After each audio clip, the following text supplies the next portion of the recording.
rua, tahi rua tō toru, tahi rua tō pā, tahi rua tō tahi, tahi rua tō rua, tahi rua tō toru, tahi rua tō pā, tahi rua tō tahi, tahi rua tō rua, tahi rua tō toru, tahi rua tō pā, tahi rua tō.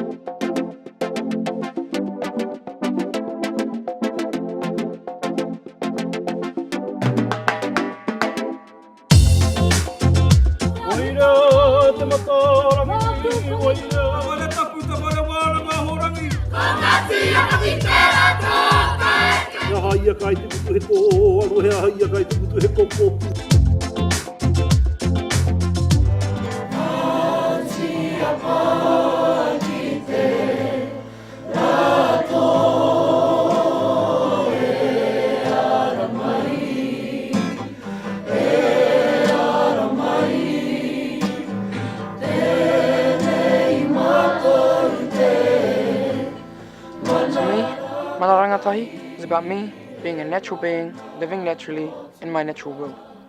Mana rangatahi is the gathering of knowledge, allowing me to become a Māori leader in my iwi, my whānau, and my community.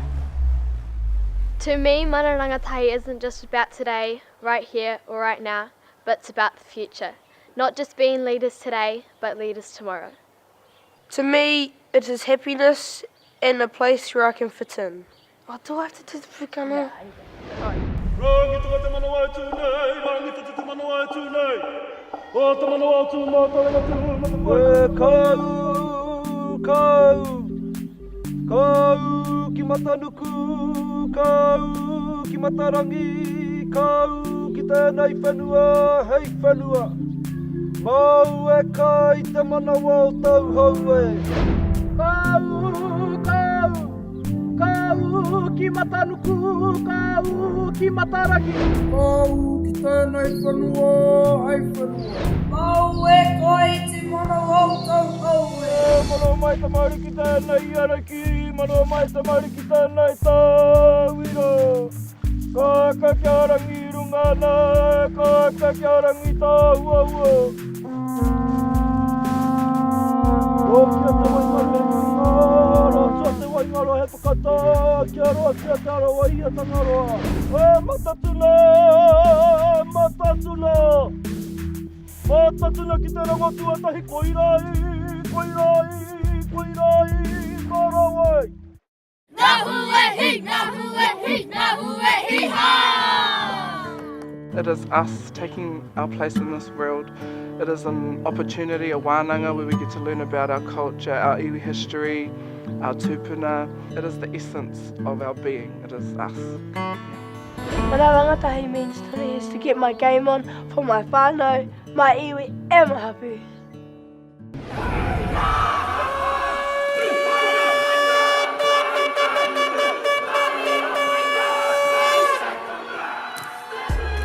Ka whiua, te makoi ai hupa ki kima. Hea ha te take o te rakaua tūmatau wenga. Kua mutu noa ia te ao kai tangata. Ko kore te rau e toto i te mahi pakanga. Hei tā te mutu tangata he noho tārewa. Ko kore he take i te ao na reira. He wero tūruhi, he wero manuhiri. Ai he whiwhiu noa koi a te mahi. Te aro i au e na kutukutu ahi. Te aro i au e na kupulene kara. Te take o te rākau kai tangata. Te take tonu, tonu ko koe tonu ra. Ko koe tonu to. I ho matua ko te rākau hei whaka tika. I a koe tonu nei hei whaka eke. I te pito matua a o tihuna.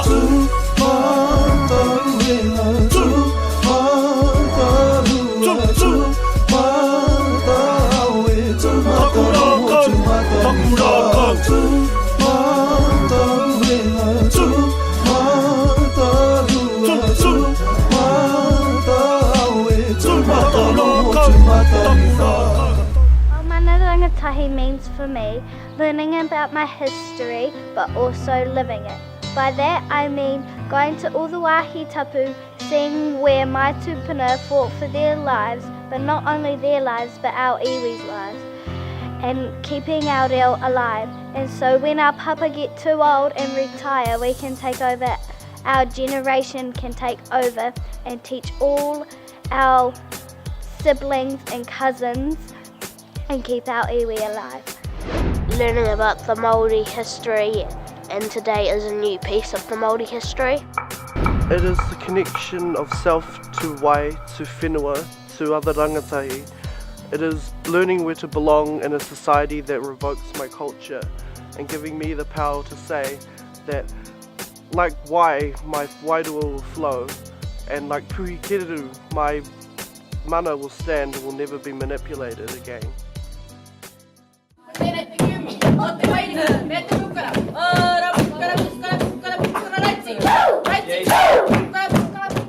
Pari pari, hey pari pari, ana pari pari. Ana pare pare. Ane para pari. Hey pare pare, hey pare pare, ana pare pare. Hey pare pare, hey pare pare, ana pare. Maora, Maora, te pū, te pū, te matū, Te wasu. whāko, Whāko. pere, Pere. mātata, Mātata. māwha, Māwha. Maora, te pū, Māwha. Maora, te pū, whāko, pere, Maora, te weke, weke, mātata, Turi whatia, wai wai takahia, unga makia, wā hoki wai, unga tia, hope waia ke au, au e ha.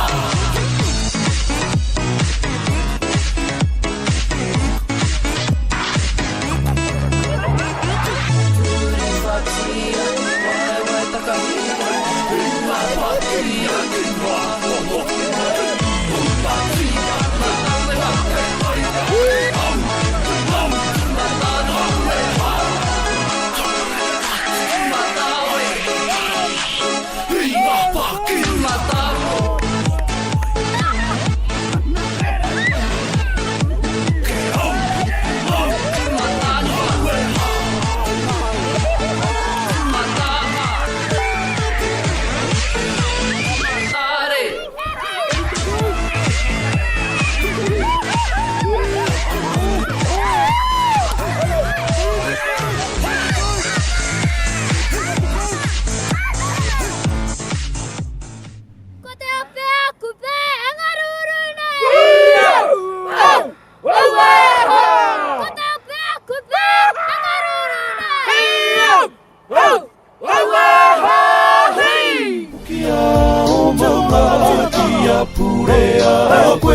Paparoa te pai maunga, ko kura hau po te waka, ko kawatiri te awa. Ko Rotoiti, ko Rotoroa ngā roto, ko Ngāti Apa ki te rātou o te iwi, ko Puha te rangi te hapu, ko Hoane mahu ika te tangata, ko Ela ahau, ko Mea ahau. Ko rangi nui ki runga, ko papa tuanuku ki raro, ko hau ki Wānanga nui, ko LeBron Smith taku ingoa. Ko rangi nui ki runga, ko papa tuanuku ki raro, ko hau ki Wānanga nui, ko naka muka hau. Ko Ngāti Apa ki te rātou te iwi, ko omaka te marae, ko tama pai ka hau. Ko Ngāti Tara kaipa te hapu, ko Tāmiti James wirihana tōku ingoa. Mana rangatahi gives me an opportunity to learn more Māori. Wai te ngā rua. Aorangi. Wai te ngā rua. Te ngā poko. Wai te ngā rua. Te ngā poko. Wai te ngā rua. Rua.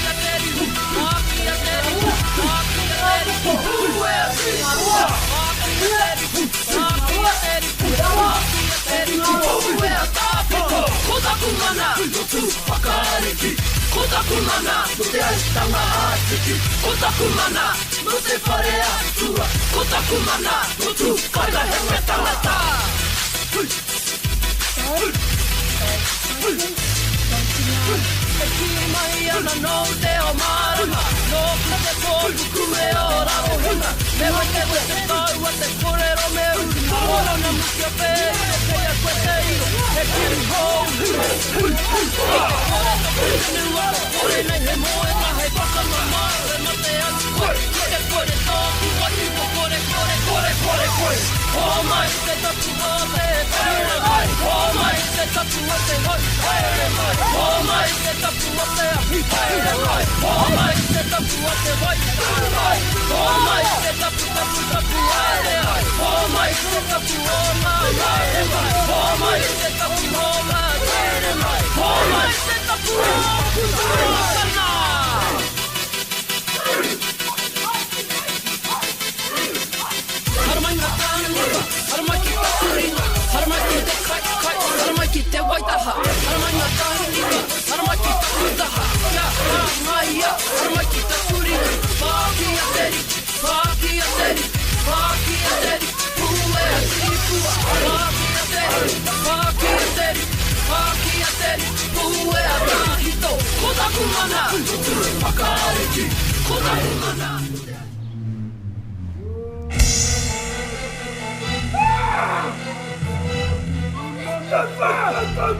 This Wānanga, we learnt again.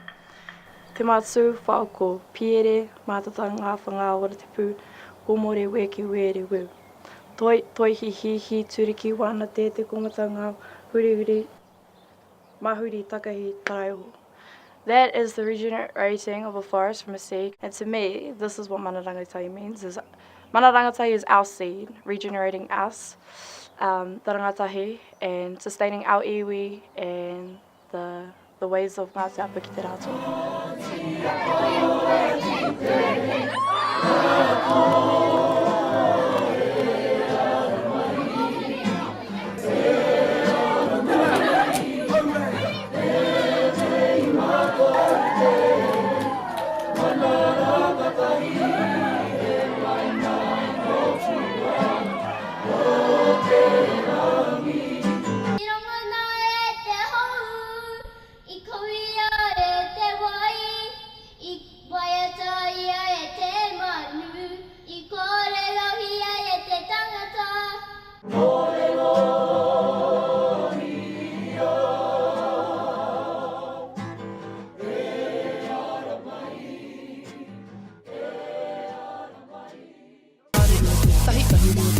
Tahi rua tō toru, tahi rua tō pā, tahi rua tō tahi, tahi rua tō rua, tahi rua tō toru, tahi rua tō pā, tahi rua tō tahi, tahi rua tō rua, tahi rua tō toru, tahi rua tō pā.